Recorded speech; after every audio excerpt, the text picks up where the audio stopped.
Bismillahirrahmanirrahim. Assalamualaikum warahmatullahi wabarakatuh. Alhamdulillahirabbil alamin wa bihi nasta'in ala umuri dunya waddin. Asyhadu an la ilaha illallah wa asyhadu anna Muhammadan abduhu wa rasuluh. Allahumma shalli ala Muhammadin wa ala alihi wa sahbihi ajmain. Wa ba'du.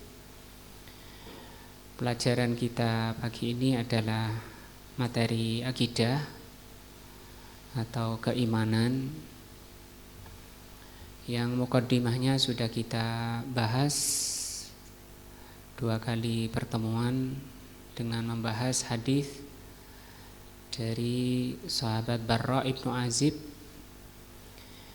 yaitu Rasulullah SAW menjelaskan tentang proses orang yang matinya husnul khotimah dan orang yang matinya su'ul khotimah. Orang yang husnul khotimah ditolong oleh Allah Subhanahu wa taala ketika awal masuk di alam akhirat, ditolong oleh Allah Subhanahu wa taala menghadapi ujian terakhir. Kata Rasulullah SAW ketika malaikat Munkar Nakir bertanya tentang 3 soal, maka Rasul mengatakan hadhihi akhiru fitnatil mu'min. 3 soal ini yang ditanyakan malaikat Munkar Nakir itu merupakan ujian terakhirnya orang mukmin. Orang yang husnul khotimah ditolong oleh Allah menjawab dengan baik dan benar, sehingga dikatakan oleh Allah shadaqa abdi, benar hambaku. Karena benar dan sukses menghadapi ujian terakhir, maka dikatakan oleh Allah bagi orang yang di alam barzakh itu untuk dikaruniakan yang namanya nikmat kubur. Apa saja? Albisu minal jannati, berilah dia pakaian dari surga. Wafrisu minal jannati, berilah dia hamparan dari surga. Waftahu lahu babal jannah, bukakan dia pintu surga sehingga dia merasakan harumnya surga. Nah, wafsah lahu, lapangkan dia kuburnya sejauh pandangan mata. Dan itu yang disebut dengan nikmat kubur, yang merupakan taman-taman surga bagi orang yang mampu sukses menghadapi ujian terakhirnya. Ujian terakhir setiap mukmin, kata Rasul, ya ini pertanyaan Munkar Nakir itu. 3 soalnya cuma 3 dan jawabannya juga sangat mudah. Soalnya bisa dihafal, jawabannya juga bisa dihafal. Cuma gitu aja. Man rabbuka wa ma dinuka wa man nabiyuka. Anak-anak kecil itu gampang menghafal. Tapi masalahnya sukses tidaknya, bisa tidaknya menjawab sangat tergantung dengan pertolongan dari Allah Subhanahu wa taala. Karena Rasul kemudian membaca yusabbitullahu alladzina amanu bil qaulis tsabit fil hayatid dunya wal akhirah. Allah yang memberikan pertolongan, Allah yang telah menolong orang itu untuk bisa menjawab dengan jawaban yang kokoh, yang tepat. Sekarang masalahnya untuk sampai ke sana, kita selama hidup ini berusaha untuk mendidik, membina diri kita agar benar-benar menjadi orang yang berhak ditolong di alam barzakh. Kalau sudah ditolong oleh Allah di ujian terakhir itu, pertanyaan Munkar Nakir, sukses di situ, sudah ke belakang tidak ada masalah. Sudah bersih, nggak ada masalah lagi. Nanti di alam barzakh, di mahsyar, Manusia berdiri selama 50.000 tahun. Tidak ada masalah lagi dengan ancaman neraka yang manusia dilemparkan melayang selama 70 tahun. Masalah besar. Tapi untuk bisa menyelamatkan diri dari itu, bahaya besar yang panjang itu, sekarang waktunya menempa diri kita. Karena yang ditanya di ujian terakhir itu 3 soal tadi, sebagaimana diterangkan dalam hadis yang sudah kita bahas, maka di sini akan diterangkan tentang rincian pembahasan 3 soal itu. 3 pertanyaan mungkar nakir, man robbuka. Karena pertanyaannya kalau diterjemah siapa Robmu, kalau nggak pernah belajar ya nggak akan bisa. Makanya diperintah oleh Allah, oleh Rasulnya untuk belajar. Memang kan wajib, belajar agama itu wajib. Rasulullah bersabda, thalabul ilmi faridotun ala kulli muslimin. Mencari ilmu agama itu fardu, wajib bagi setiap mukmin, bagi setiap muslim, wajib. Hanya kalau tidak belajar dosa. Di samping itu juga orang kalau dikehendaki baik oleh Allah, selamat dunia akhirat, oleh Allah akan difahamkan dalam masalah agama. Kata-kata difahamkan itu juga mengandung makna perintah wajib. Karena tidak akan paham kalau tidak mau thalabul ilmi, enggak mau belajar. Sebagaimana hadis dari sahabat Muawiyah, Rasulullah bersabda, man yuridillahu bihi khairan yufaqqihu fiddin. Barang siapa yang dikehendaki baik oleh Allah, maka Allah akan berikan dia kefahaman dalam agama. Itu masih ada lanjutan hadisnya, cuma lemah, para ulama hadis mengatakan lemah. Dan barang siapa yang tidak mau belajar agama, fala yubali, maka Allah tidak peduli, tidak akan dipedulikan oleh Allah, tidak akan dihirau oleh Allah. Nah, sementara setiap kita, setiap detiknya, setiap saatnya kita sangat butuh kepada Allah Subhanahu wa taala, butuh rahmahnya, butuh bimbingannya, butuh hidayahnya. Pertanyaan man rabbuka itu mengisyaratkan kepada kita agar kita mengenal Rabb, mengenal Allah. Yang itu merupakan pelajaran akidah, pelajaran keimanan, yang merupakan pelajaran terbesar, pelajaran paling mulia di dunia ini, mempelajari tentang Allah. Dengan apa mempelajari Allah, mengenal Allah, nanti diterangkan di sini. Yang dengan belajar tentang Allah, orang itu akan mengenal Allah. Setelah mengenal, muncul kecintaannya. Muncul kecintaannya, maka ketika orang itu kecintaan kepada Allah tergantung pendalaman ilmunya tentang Allah. Makin banyak mempelajari tentang Allah, makin tinggi kecintaan orang tersebut, dan semakin cinta orang itu akan semakin banyak menyebut. Sudah menjadi kaidah, orang itu akan banyak menyebut yang paling dicintai. Ketika Allah yang paling dicintai, Allah yang paling banyak disebut. Dan itu cirinya orang yang beriman. Kata Allah Subhanahu wa taala, alladzina yadhkurunallaha qiyaman wa qu'udan wa 'ala junubihim. Mereka itu orang-orang beriman itu selalu zikir dalam segala keadaannya. Waktu duduk, waktu tidur, waktu berdiri. Zikir. Zikir kepada Allah Subhanahu wa taala merupakan surga dunia. Nah, itu dimulai dari belajar juga. Nggak akan kenal Allah kalau nggak belajar. Dengan belajar itu muncul kecintaannya kepada Allah, dan ini pelajaran terbesar, terpenting. Keimanan. Nah, kenal dengan Allah, akan banyak mengingat Allah, banyak zikir kepada Allah, dan itu merupakan surga dunia. Karena surga dunia itu adalah apa? Ketenangan hati, kebahagiaan jiwa, tidak mengalami kegelisahan, keresahan, kesusahan, dihilangkan bagi orang yang sudah masuk ke surga dunia. Apa itu? Zikrullah. Allah Subhanahu wa taala berfirman, "Walladzina amanu tatma'innu qulubuhum."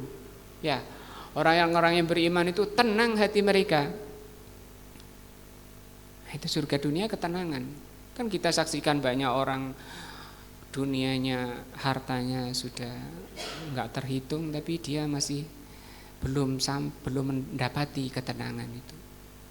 Sehingga dia habiskan hartanya melancong kemana-mana, cari ketenangan, tidur di gua-gua, di pantai-pantai. Maunya kan cari ketenangan, itu kebahagiaan. Padahal yang demikian itu karena jahilnya bukan menambah ketenangan, tapi nambah susahnya. Menambah gelisah di atas kegelisahan, menambah resah di atas keresahan, menambah gelap di atas kegelapan. Nah, kata Syekhul Islam, barang siapa yang tidak masuk surga dunia, dia tidak akan bisa masuk surga akhirat. Ingat ya, barang siapa tidak masuk surga dunia, dia tidak akan masuk surga akhirat. Memangnya surga dunia itu apa? Allah mengatakan tadi, beriman, selalu zikir kepada Allah, itu ketenangan hati. Ayatnya tadi, walladzina amanu tatma'innu qulubuhum bidzikrillah. Orang-orang yang beriman itu tenang hati mereka bidzikrillah. Ala bidzikrillahi tatma'innul qulub. Tapi kalau jauh dari Allah, tidak cinta kepada Allah, tidak mengenal Allah, hatinya gelap, hatinya buta, hatinya mati, hidupnya tidak tenang. Walaupun hartanya sebesar bumi, tidak akan tenang. Allah berfirman, bagaimana itu? Faman a'rada an dzikri fa inna lahu ma'isyatan dongka. Barang siapa yang berpaling dari peringatanku, dari Al-Quran, maka dia kehidupannya dongka. Apa dongka? Kegelisahan, keresahan. Maka tidak ada pelajaran yang paling menyejukkan hati, menenangkan jiwa, kecuali ketika kita mempelajari tentang Allah Subhanahu wa ta'ala. Memangnya kalau belajar Allah itu apanya yang dipelajari? 4 perkara nanti akan dirinci di sini. Tentang zatnya, tentang nama-namanya Al-Husna, sifat-sifatnya yang mulia, perbuatannya. Nah, melalui ayat-ayat Allah, baik itu ayat kauni berupa seluruh makhluk ini maupun ayat syar'i, yaitu wahyu Allah. Maka saya sebelum masuk sini mengingatkan pentingnya pelajaran ini. Mengenal Allah mengisyaratkan agar kita benar-benar memfokuskan mana yang terpenting untuk kita jalani, untuk kita pelajari masalah akidah, mengenal Allah Subhanahu wa taala. Yang kedua pertanyaannya, wa ma dinuka, apa agamamu? Di situ kan diterang agama itu kata Rasul ada 3 rukunnya. Al-Islam, Al-Iman, Al-Ihsan. Iman itu mempunyai 5 rukun. Islam punya 5 rukun. Islam rukun pertama 2 kalimat syahadat. Rukun kedua salat dan seterusnya. Salat mempunyai 5, mempunyai syarat dan rukun dan seterusnya. Itu dipelajari sampai rinci sehingga dia betul-betul paham tentang agama. Yang agama ini merupakan bangunan Islam yang dibangun di atas pondasi yang kuat, yaitu tadi pertama. Ketika kita salat, untuk siapa? Untuk Allah Subhanahu wa ta'ala. Apakah kamu sudah kenal dengan Allah? Sudah saya belajar akidah. Nah, sehingga bangunan itu, bangunan Islam memang harus pondasinya dahulu yang dibangun. Barang siapa yang ingin kuat bangunannya, ingin kuat Islamnya, tidak ada jalan lain kecuali harus memperkuat dulu pondasinya. Tanya ke arsitek itu, bagaimana masa mau bangun bangunannya dulu pondasinya rapuh? Wah, itu rawan karena semakin tinggi bangunan itu angin semakin kencang. Demikian juga semakin tinggi akidah seseorang, keimanan seseorang, ujiannya juga makin tinggi. Orang yang bijak adalah orang yang memulai membangun dirinya, membangun agama pada dirinya dimulai dari akidah. Nah, dikenalkan dulu kepada Allah Subhanahu wa taala. Yang ketiga, pertanyaan Mungkar Nakir, man nabiyuka, siapa nabimu? Ini mengisyaratkan agar kita itu belajar tentang beliau sallallahu alaihi wasallam terkhusus yang disebut dengan sirah. Dan demikian juga isi Al-Quran itu 3, akidah, hukum, sirah. Nah, karena beliau adalah orang terbaik, manusia terbaik, rasul terbaik. Nah, diturunkan dengan membawa kitab terbaik yaitu Al-Quran. Dan Rasulullah SAW dijadikan oleh Allah sebagai uswah hasanah. Allah berfirman, "Faman kana yarju liqa rabbih laqad kana lakum fi Rasulillahi uswatun hasanah." Sungguh Allah menjadikan Rasul itu contoh yang baik. Uswah hasanah, contoh yang baik dalam masalah apa? Semuanya, akidahnya, ibadahnya, akhlaknya, perilakunya. Nah, makanya dibahas mulai dari tidurnya, berpakaiannya, dari bangun tidur sampai tidur lagi dibahas.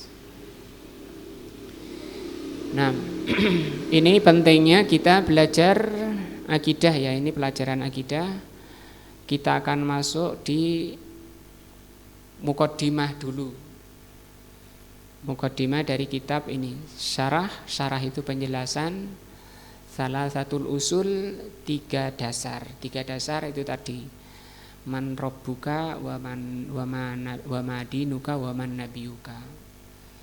Mudah-mudahan Allah takdirkan kita semua bisa menyelesaikan kitab ini dengan baik, kemudian dikaruniakan oleh Allah bisa mengamalkannya menjadi ilmu yang barokah, menjadi ilmu yang bermanfaat, dan kita dijadikan hamba-hamba Allah yang husnul khotimah, sukses menghadapi mungkar nakir, ditolong oleh Allah Subhanahu wa taala menghadapi ujian terakhir.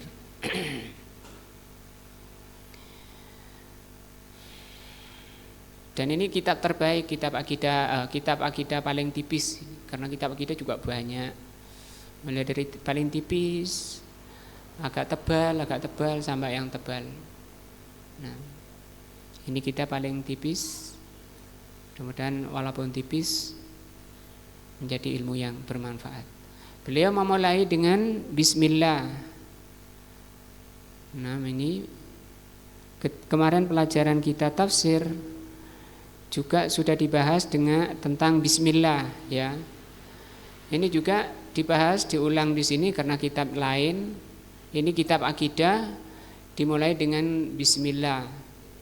Di pelajaran tafsir kita juga mulai dengan bismillahirrahmanirrahim. Ini akidah pelajaran kita pertama ini, muqaddimah ini bismillahirrahmanirrahim.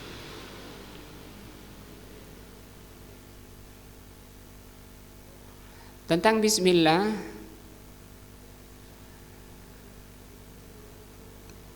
sudah diurai panjang di pelajaran tafsir. Insyaallah saya tidak ngulang di sini.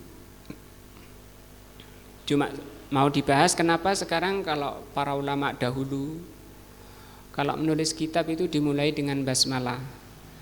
Ibtada'al muallifu rahimahullahu kitabahu bil basmalati. Muallif di sini penulis penyusun rahimahullah memulai penulisan kitabnya itu dengan basmalah. Basmalah itu bismillahirrahmanirrahim. Kenapa? Alasannya ada 3 di sini, 3 atau 4. Iktidaan bi kitabillahi azza wajal. Yang pertama alasannya mencontoh kitabullah yaitu Al-Quran.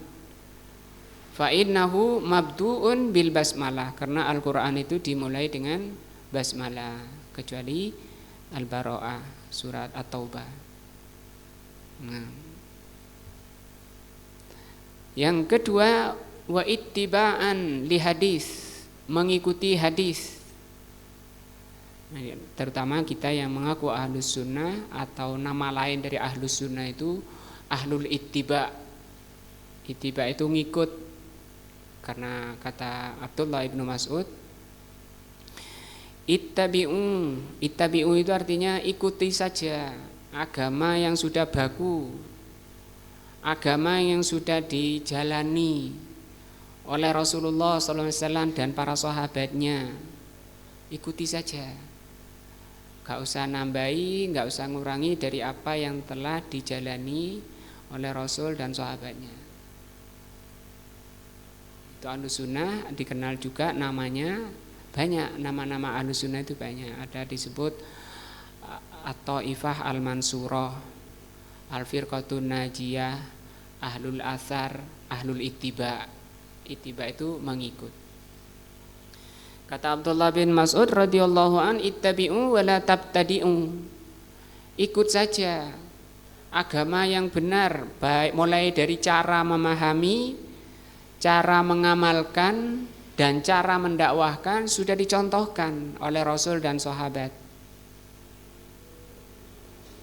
Nah, dan apa yang telah dijalani oleh Rasul dan sahabat itu sudah direkom, disetempel oleh Allah bahwa itu diridhoi oleh Allah. Kita kan tujuannya itu ridho Allah, ya. Tujuan kita apa? Ridho Allah. Nah, ikuti mereka. Kata Allah Subhanahu wa taala, as-sabiqunal awwalun, orang-orang terdahulu dari generasi pertama, minal muhajirin wal ansor, dari muhajirin dan ansor. Kata orang Jawa, moyang, Sulawesi moyang juga. Nah, moyang, ikuti moyang-moyang dulu saja. Kata Allah, orang-orang terdahulu dari moyang-moyang itu, orang-orang terdahulu, tapi tidak semua moyang. Disebutkan di situ muhajirin dan ansor. Ini tertentu, karena di sana ada Abu Jahal, ada Abu Lahab, dan banyak dari kaum Quraisy. Mereka tidak disebut muhajirin, tapi ini disebut oleh Allah Subhanahu wa taala as-sabiqunal awwalun, orang-orang terdahulu dari kalangan muhajirin, dari generasi pertama muhajirin dan ansor, walladzina taba'uhum, dan yang mengikuti mereka, mengikuti muhajirin dan ansor. Kata Allah apa? Radhiyallahu anhum, Allah telah meridhoi mereka. Cukup kita pelajari bagaimana mereka beragama, bagaimana mereka memahami ayat ini, bagaimana mereka menjalankan ayat ini. Tinggal kita sabar duduk, mendengarkan, kalau nggak paham tanya. Niat kita untuk mencari ridho Allah, mengikuti orang-orang yang telah diridhoi oleh Allah Subhanahu wa taala. Itu ya, pertama kita ingin diridhoi oleh Allah. Ngikuti saja orang-orang yang diridhoi. Atau kita menginginkan hidayah, sebagaimana kita minta setiap sholat kita, ihdinas siratal mustaqim, jalan, tunjukkan kami ke jalan yang lurus ya Allah. Di ayat juga disebutkan di surah Al-Baqarah, fa in amanu, kata Allah, jika kalian beriman, jika manusia sekarang, dahulu, sekarang maupun yang akan datang beriman.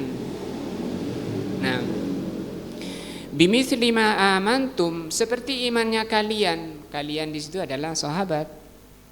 Seperti imannya sahabat. Kalau kamu mau bisa beriman seperti imannya para sahabat, faqad ihtadau. Apa kata Allah? Sungguh kalian mendapat hidayah. Jadi kita tidak diperintah untuk merenung, misalnya semedi, mikirkan bagaimana saya menjadi hamba yang dicintai dan diridhoi. Enggak perlu, kayak gitu enggak ada.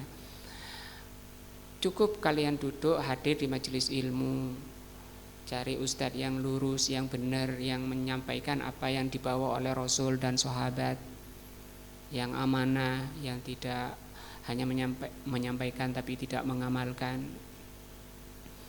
Insya Allah dengan hati yang ikhlas, hati yang jujur, Allah akan tunjukkan semangat. Nggak boleh ngantuk, nggak boleh tidur, kalau taklim. Ya Pak Hamzah ya. Sehat Pak Hamzah ya. Mudah-mudahan kita diberi hidayah oleh Allah Subhanahu wa taala. Nah, Allah berfirman, "Walladzina jahadu fina." Percaya, kita harus yakin, orang-orang yang sungguh-sungguh ingin menempuh jalan kami. Walladzina jahadu fina, fina di situ maksudnya di jalan kami. Di jalan yang kami ridhoi, jalan-jalan yang menuju hidayah kami. Allah berjanji pasti lanahdiyanna subulana. Di situ pakai lam taukid dan pakai nun taukid. Lam pertama itu lam taukid juga. Lanahdiyanna, sungguh kami akan beri hidayah ke jalan kami. Nah, karena lawan dari hidayah itu apa? Dolalah. Nah, Allah berfirman, walladzina amanu man yuti'illaha wa rasulahu faulaika ma'al ladzina an'amallahu alaihim. Surat An-Nisa.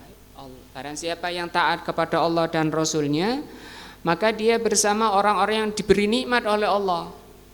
Sementara kita memang jihad sholat minimalnya 17 kali mengucapkan minta kepada Allah, ya Allah tunjukkan kami ke jalan yang lurus, yaitu jalannya orang-orang yang telah diberi nikmat.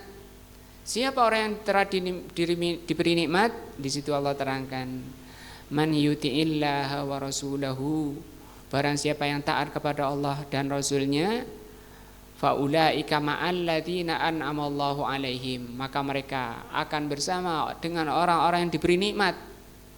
Minan nabiyyin, ini orang-orang yang diberi nikmat ya, para nabi, wasiddiqin, orang-orang yang jujur, wassuhada, para suhada, wassalihin, dan orang-orang saleh. Nah, fahasuna ulaika rafiqa, kata Allah, mereka itulah teman terbaik, sahabat terbaik. Walaupun kita enggak pernah ketemu, tapi kita bisa menempuh jalan mereka di dalam beragama, menempuh agamanya mereka. Bagaimana mereka memahami agama Islam ini, bagaimana mereka mengamalkan agama ini, bagaimana mereka mendakwakan agama kami, mereka sudah di stempel oleh Allah atas ridho Allah Subhanahu wa taala. Makanya kata Abdullah bin Mas'ud tadi, ittabi'u wa la tabtadi'u faqad kufitum. Faqad kufitum, kata Allah. Kata beliau, ikut saja, jangan macam-macam, enggak usah macam-macam, sungguh kalian sudah dicukupi. Nah, itu yang kedua. Yang kedua, kenapa para ulama itu nulis kitabnya dimulai dengan basmalah. Nah, ikut, namanya ittiba'us sunnah ya, mengikuti sunnah. Li hadisin, berdasarkan hadis, kullu amrin dzibalin la yubda fihi bi bismillah fahuwa abtar. Di riwayat lain fahuwa aqta. Hadis ini diperselisihkan oleh para ulama tentang kesahihannya. Hanya saja dari sisi makna itu sahih. Dari sisi makna benar. Kata Rasul sallallahu alaihi wasallam, di hadis ini disebutkan setiap perbuatan baik yang tidak dimulai dengan bismillah, maka perbuatan tersebut abtar. Abtar artinya akto, terputus, atau bermakna kurang nilainya. Ketika kita makan misalnya, ada makan sekedar nuruti syahwat karena syahwat lapar, ada makan bisa mendapat pahala. Kapan itu? Dan bisa bernilai ibadah. Kapan makan bernilai ibadah dan mendapat pahala? Jika ada ruhnya di sana. Apa ruhnya? Ikhlas karena Allah. Caranya ittiba. Bagaimana ittiba? Mencontoh Rasul sallallahu alaihi wasallam makannya. Baik dari sisi pola makannya maupun cara makannya. Pola makannya kata Rasul sallallahu alaihi wasallam dalam hadis yang sahih, mala'a ibnu Adam wi'aan syarran min batnin. Tidaklah Bani Adam itu mengisi kantong yang lebih jelek dari perut. Nah, bihabni ibni Adam ukulatun, hendaknya Bani Adam itu makan ukulat, atau dalam riwayat lain luqaimat, dari lukmah. Lukmah itu suap. Lukmatun kalau ditasghir, diperkecil menjadi luqaimat, suapan-suapan kecil saja. Nah, enggak usah ngambil nasi begini nasi. Nah, bahkan kalau contoh dari Rasul pakai 3 jari. Tapi kalau ada kuahnya ya mboten sakit Pak ya. Nah, pakai sendok ya boleh. Pakai 5 jari boleh, tergantung apa? Kebutuhannya. Bismillah, karena dengan bismillah itu kemudian barokah, dan barokahnya turun di tengah kata Rasul. Maka kalau makan dari pinggir dulu. Kalau sudah selesai makan dibersihkan makanannya itu. Rasul menjilat, tidak jijik Rasul SAW. Menjilat di tangannya dibersihkan. Kemudian yang ada di piring itu dibersihkan. Bahkan kata Rasul yang jatuh diambil, kalau kotor dibersihkan, dimakan. Kenapa kira-kira? Barokah, karena kalian tidak tahu makanan yang mana yang barokah. Nah, yang mana yang barokah? Jangan-jangan yang jatuh, jangan-jangan yang masih nempel di tangannya atau di piringnya, yang tinggal di piringnya. Apa artinya barokah itu? Kemarin Pak Ahmad sudah diulang-ulang nih, barokah kebaikan. Nah, supaya makan itu menghasilkan kebaikan. Maksudnya ketika makan tambah baik orangnya. Makan kok tambah gak sholat jamaah, ini gimana? Ya, kewareken, kekenyangan. Warek kata orang Jawa, warek, kekenyangan. Makanya tadi barokah itu orangnya tambah baik, tambah semangat ibadah, dan tidak menimbulkan penyakit. Tanda barokahnya, tanda barokah makanan tidak menimbulkan penyakit. Sementara kan kita lihat muslimin atau selain muslimin sekarang, kalau jenengan data di rumah sakit sana se-Indonesia atau terdekat, 90% orang kena penyakit dalam itu sebabnya karena pola makan yang tidak benar. Karena dia telah memasukkan makanan sebelum selesai kerja itu lambung. Sampaian saja dikasih tugas sama atasnya, ini kerjakan 5 lembar, belum selesai baru dapat 2, datang lagi 5 lembar, belum selesai lagi datang lagi. Itu ngamuk perutnya, jengkel sama. Demikian juga badan ini. Apa penyebab orang itu mati? Kata Al-Imam Ibnu Rajab, disebutkan dalam kitab Jami'ul Ulum wal Hikam, kalau kalian tanya orang-orang di kuburan itu, hai ahli kubur, apa penyebab kematianmu? Kebanyakan mereka akan menjawab kenyang. Penyebab kematiannya apa? Kenyang. Kenapa sih kok senengannya kenyang? Jarang orang itu mampu mengendalikan apa? Nafsunya, syahwatnya. Sehingga semuanya setiap di depan itu maunya dimasukkan semua. Itu Pak Ahmad itu sudah menyajikan apa? Kepinginnya masukkan semua ke perutnya. Itu makhluk terjelek yang seperti itu. Kalau lihat makan, pikirannya makanan, terus pinginnya dimasukkan semua. Kayak gitu. Nah,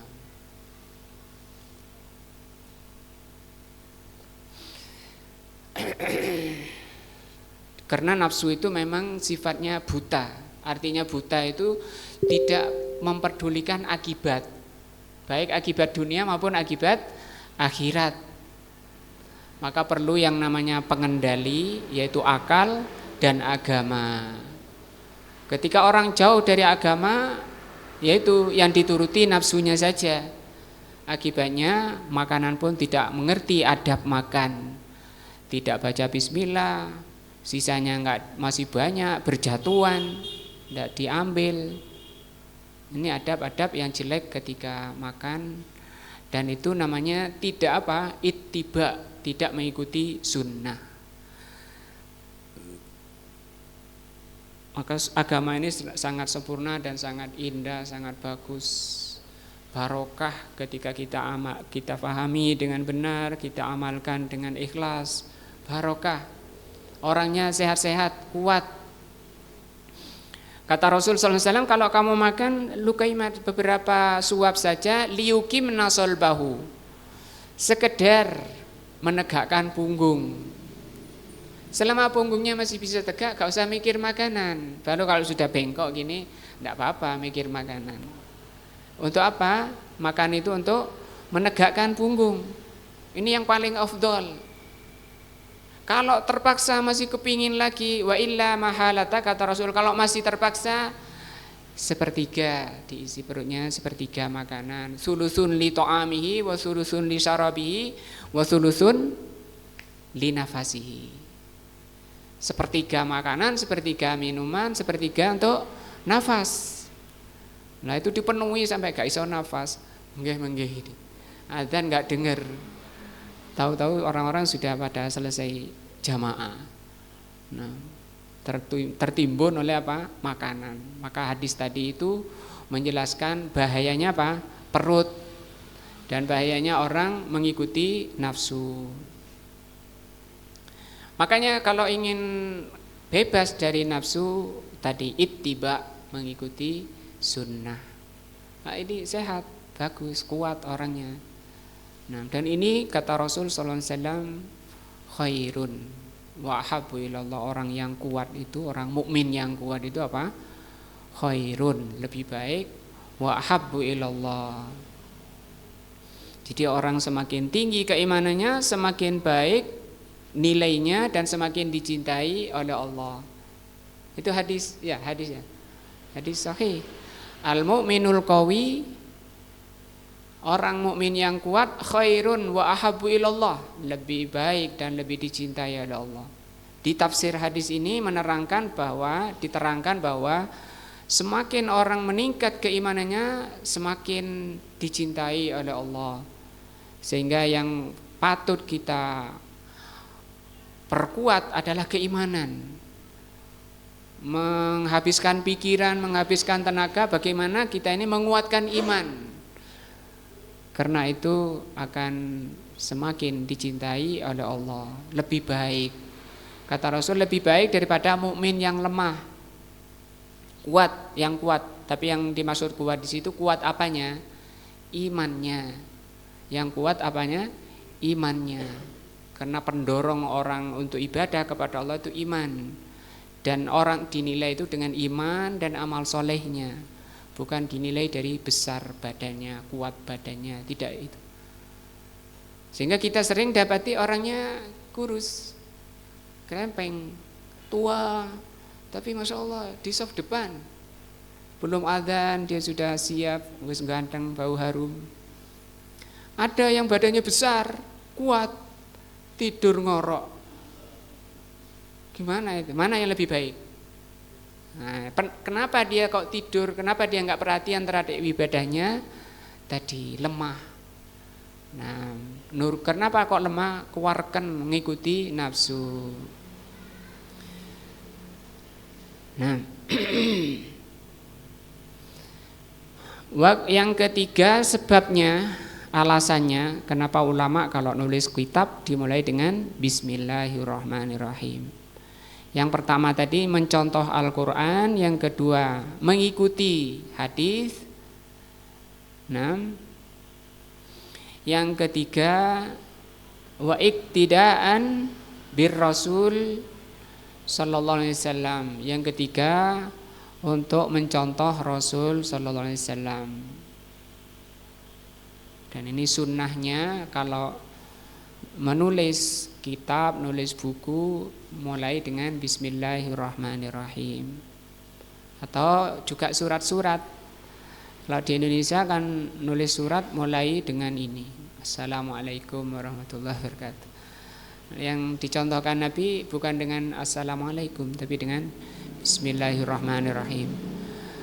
Kemudian distempel oleh Rasul. Nah, Karena Rasul SAW juga ngirim surat ke raja-raja kafir, disurati, dimulai dengan Bismillahirrahmanirrahim. Fa innahu yabda'u kutubahu, karena Rasul SAW itu mulai penulisan kitab-kitabnya itu, tulisan-tulisannya itu dengan basmalah. Dan Rasul nyuruh seperti ini, nyuruh juru tulis namanya. Karena Rasul sendiri bagaimana? Gak bisa baca, gak bisa nulis. Ketika ada perjanjian Hudaybiyah ya, dan orang musyrikin kafir, orang musyrikin tidak mau ditulis dari Muhammad Rasulullah.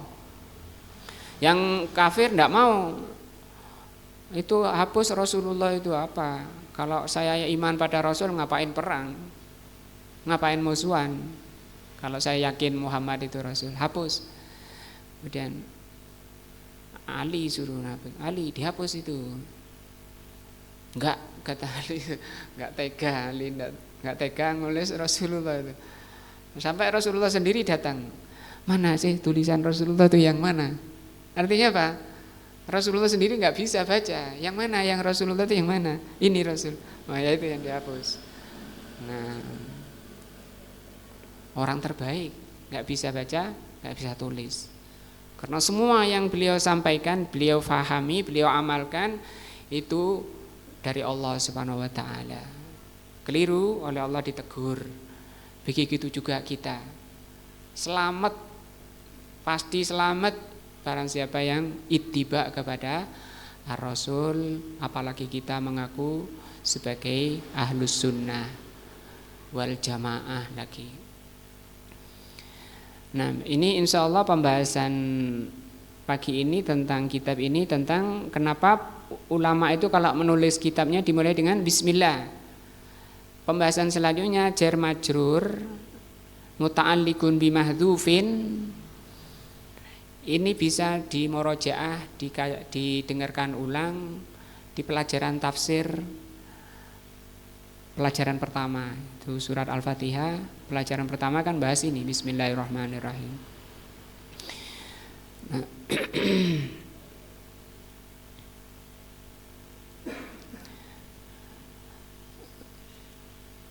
saya ingin sampaikan tentang makna sunnah saja.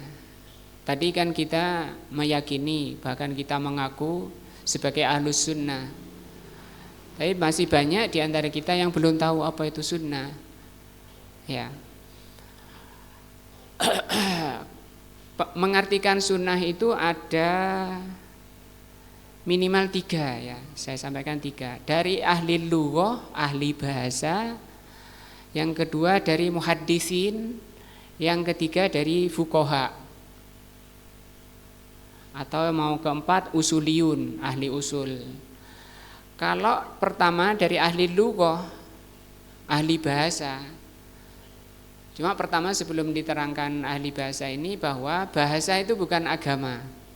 Ya. Bahasa ya bahasa Jawa, bahasa Madura, bahasa Makassar, Sulawesi, bahasa mana banyak, di dunia ini banyak bahasa. Kalau bisa bicara bahasa ya bicara bahasa. Jangan bicara agama. Artinya enggak bisa ditanya hukumnya. Karena kalau hukum kan nanti agama. Nah, demikian juga sunnah menurut bahasa itu artinya jalan, thariqah, siroh. Sehingga di situ siroh itu atau thariqah itu masih terbagi menjadi 2. Ada jalan yang benar, ada jalan yang salah, ada jalan yang baik, ada jalan yang buruk. Itu sunnah juga. Tapi sunnah secara lughah, secara bahasa. Rasulullah SAW pernah bersabda, man sanna sunnatan hasanatan. Apa artinya itu?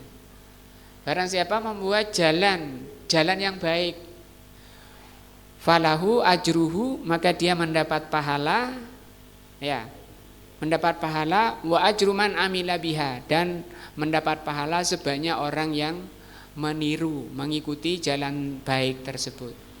Nah, wa man sanna sunnatan sayyi'atan, Barang siapa membuat sunnah yang jelek, nah di situ kan ada sunnah yang jelek. Maksudnya itu bahasa jalan yang jelek. Maka dia mendapat falahu wizruhu, maka dia mendapat dosa, wa wizru man amila biha, dan mendapat tambahan dosa sebanyak orang yang mengikutinya. Jadi sunnah menurut ahli bahasa apa? Jalan. Yang ini tidak bisa ditanya hukumnya, karena itu jalan. Nah, baik sejalan amalan maknawi maupun jalan ini ya thariqah ini sunnah. Yang kedua menurut ahli hadis, muhaddisin. Kalau menurut muhaddisin, sunnah itu maknanya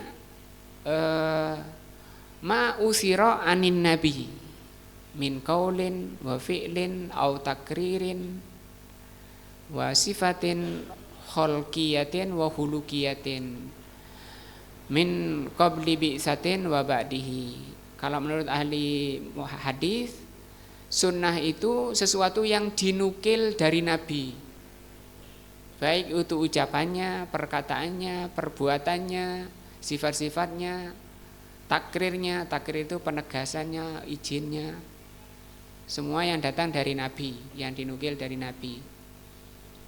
Nah, semua yang ada pada beliau sebelum diutus maupun setelahnya.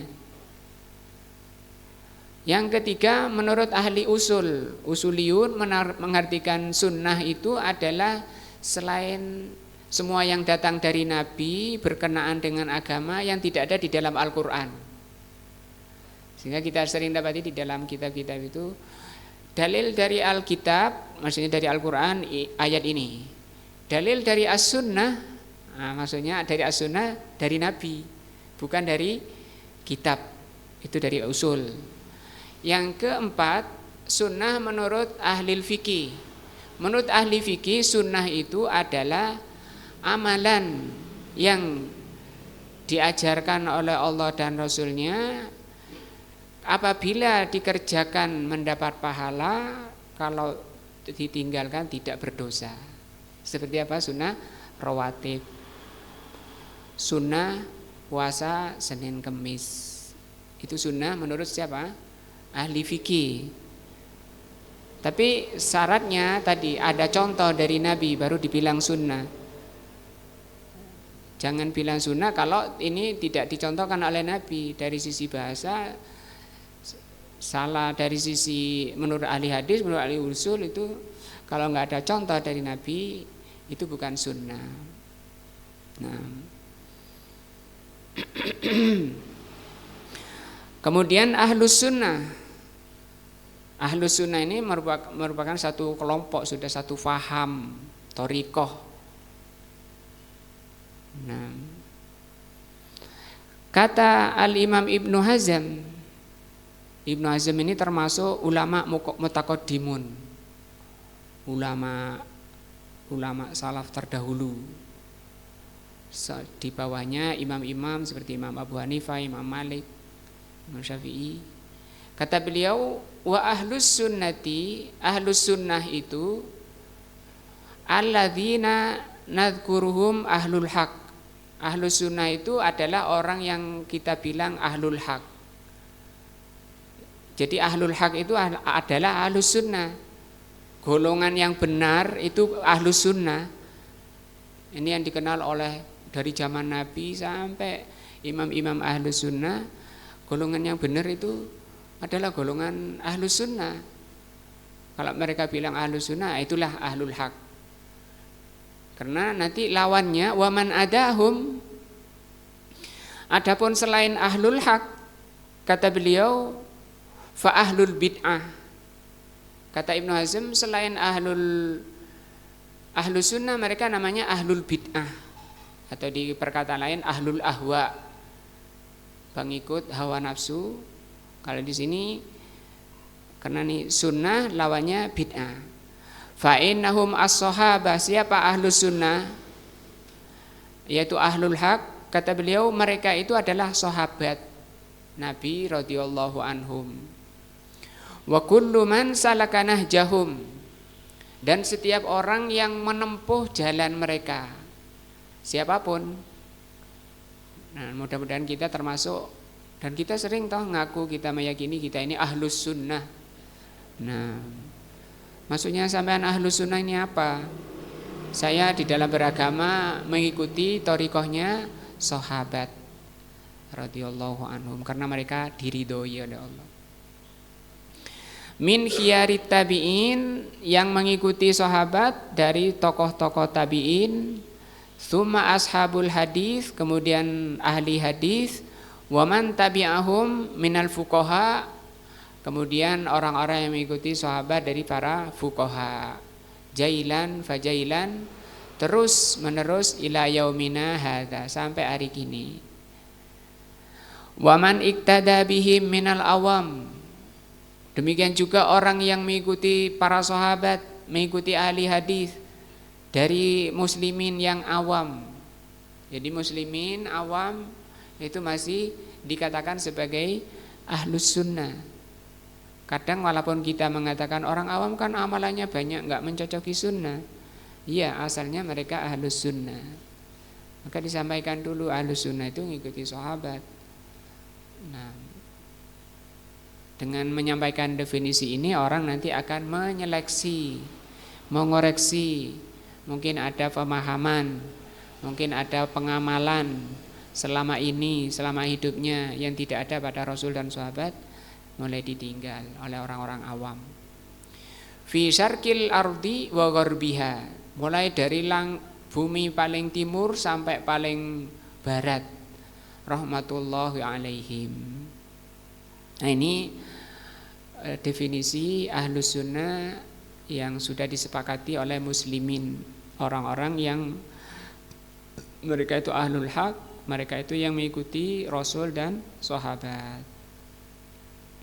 Juga dikatakan oleh Imam Ibnul Jauzi, ini bukan Ibnul Qayyim, Ibnul Jauzi itu jauh di atasnya. Wala raiba fi ahli nakli, tidak diragukan menurut ahli nukil. Nukil itu nukil dari Rasul, sahabat, itu ahli nakli. Wal asar, ahli asar mengikuti jejak al muttabi'ina athar Rasulillah, yang mereka itu mengikuti jejaknya Rasul. Wa athara ashabihi, dan orang yang mengikuti jejaknya sahabat, hum ahlus sunnah, mereka itu ada ahlus sunnah. Paham ya? Sini paham ya? Amar paham? Nah, siapa ahlus sunnah? Orang yang mengikuti jejak sahabat dan Rasul sallallahu alaihi wasallam. Siapapun orangnya setelah sahabat, tabi'in sampai hari kiamat. Mudah-mudahan kita termasuk ahlus sunnah yang diridhai oleh Allah Subhanahu wa taala dunia dan di akhirat. Li'annahum ala tilkat tariq, karena di atas jalan ini, allati lam yuhaddits fiha hadisan, karena jalan beliau ini jalan yang murni, tidak ada tambahan-tambahan. Bahasa kita zaman sekarang ini jalan yang masih ori, ya, jalannya si ori. Adapun kalau sudah dipermak sana sini, di lipstick sana sini, nah itu sudah enggak ori lagi. Apa itu? KW namanya, bahasa kita KW. Nah, biasanya yang KW itu murah, yang KW itu murah.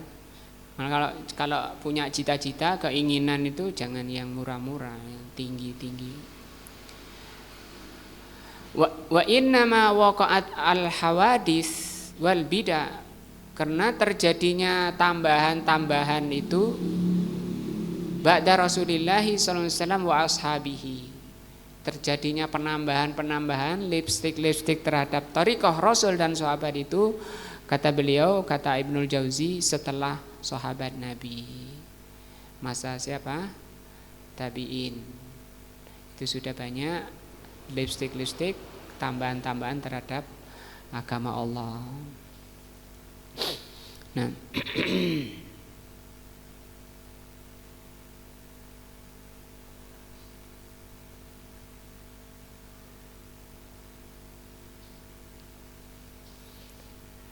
demikian juga dikatakan oleh Imam As-Sa'di di sini, Fa ahlus sunnatil mahdhah, kata beliau, adapun ahlus sunnah yang ori tadi, yang murni, adalah as-salimuna minal bidah.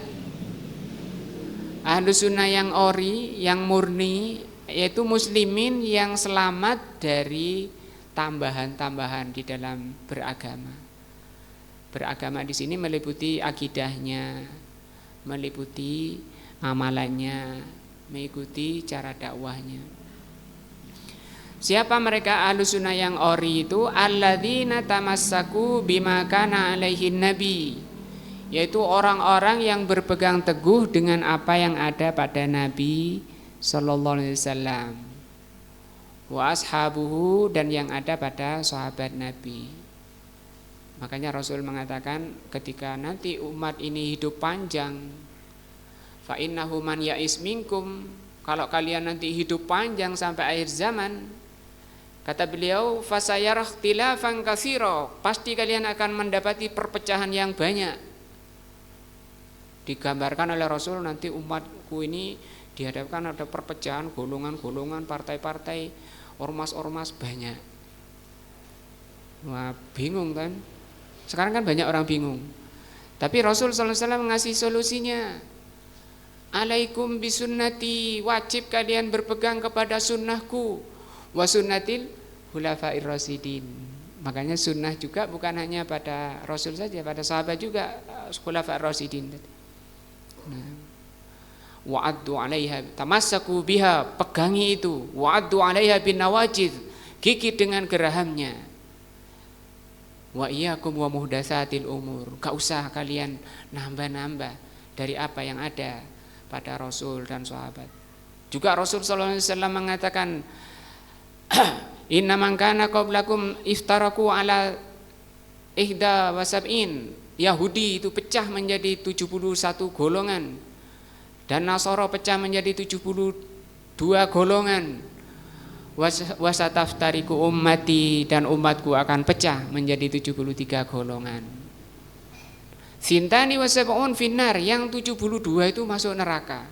Nah, itu yang dimaksud KW-KW tadi. Bahaya loh neraka, melayang nyata itu 70 tahun. Nah, kata Rasul 72 masuk neraka. Sahabat tanya, illa wahidatan, kecuali satu golongan. Nah, wahia al-jamaah, yaitu al-jamaah. Sahabat dengan jelinya masih tanya, dan ini mungkin juga wahyu, karena nanti akhir zaman akan banyak yang namanya jamaah-jamaah ya. Jamaah ini, jamaah itu. Nah, di barat mulai dari paling ujung paling barat sampai paling timur mungkin ribuan jamaah. Terus jamaah yang mana ya Rasul sallallahu alaihi wasallam? Yang katanya satu selamat dari neraka, selamat dari terjebak ke 72. Beliau ngasih jalannya lagi, ma ana alaihi wa ashabi, yang yaitu jamaah yang aku ada di atasnya dan sahabatku. Nah, maka ini yang diperintah oleh Rasul untuk digigit dengan geraham sampai kita menghadap Allah Subhanahu wa taala. Insyaallah sampai sini pembahasan tentang makna sunnah dan ahlus sunnah. Adapun nama-namanya dari ahlus sunnah ini banyak. Ada tadi Ar-Firqatun Najiyah, At-Taifah Al-Mansurah, kemudian Ahlul Athar, Ahlul Ittiba, Ahlul Ghuraba. Semua nama-nama ini ada dalilnya. Ahlul Ghuraba karena Rasul mengatakan, innal islama bada'a ghariban, Islam itu asal datanya asing. Wa sayaudu ghariban kama bada'a, nanti akhir akan kembali asing seperti awalnya. Bagaimana akhir itu asing? Muslimin kan tambah banyak, tapi kok dibilang asing? Kata Rasul sallallahu alaihi wasallam, alladzina yuslihuna hurabaun, mereka yang mau berpegang kepada sunnahku itu asing, sedikit. Manusia lebih banyak nggak berpegang, nggak ngikuti, nggak ittiba. Nah, yang disebut tadi ahlul ahwa. Wallahu a'lam washawab. Mudah-mudahan kita beragama ikhlas karena Allah, jujur karena Allah Subhanahu wa taala. Maka itu selalu berdoa, ikhlaskan ketika membaca ihdinas siratal mustaqim. Tunjukkan ya Allah kami ke jalan yang lurus, jalan yang diridhoi oleh Allah, dan menyampaikan kita ke surga Allah Subhanahu wa taala. Mudah-mudahan ini lebih menguatkan iman dan takwa kita kepada Allah Subhanahu wa taala. Terakhir ada kata beliau, wa yahruju an ahli sunnah, keluar dari definisi ahlus sunnah, bukan termasuk ahlus sunnah, walaupun ngaku kan semua golongan, semua ormas, semua kelompok ngaku ahlus sunnah semua, ngaku Al-Quran dan sunnah semua. Maka tadi di dalam memahami Al-Quran dan sunnah itu ngikuti siapa, maka tolak ukurnya adalah Rasul dan sahabat.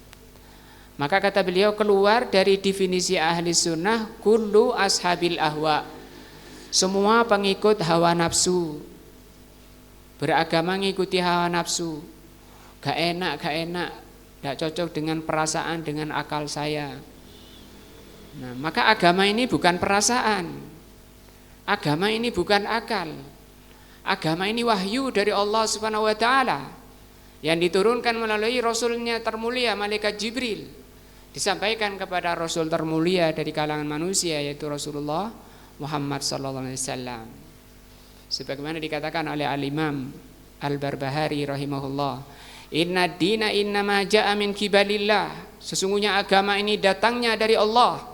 Lam yudha ala uqulir rijal wa araihim, tidak datang dari pendapat-pendapat para tokoh, hasil seminar, hasil tarjih, hasil apalagi konferensi, hasil rapat menelurkan keputusan-keputusan, ajaran-ajaran, pemahaman-pemahaman yang tidak ada pada Rasul dan sahabatnya. Nah, kenapa mereka dikatakan pengikut hawa nafsu? Limukhalatihim tilkal usul, karena menyelisihi dasar allati hiya mahallu ijma'i ahli sunnah, yaitu dasarnya apa? Apa yang ada pada Rasul dan sahabat. Kembali lagi saya ingatkan surat At-Taubah ayat berapa tadi?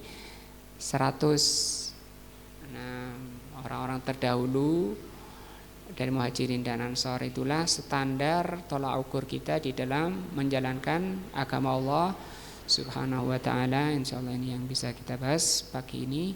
Subhanakallah wa bihamdika asyhadu an la ilaha illa anta astaghfiruka wa atubu ilaika. Wassalamualaikum warahmatullahi wabarakatuh.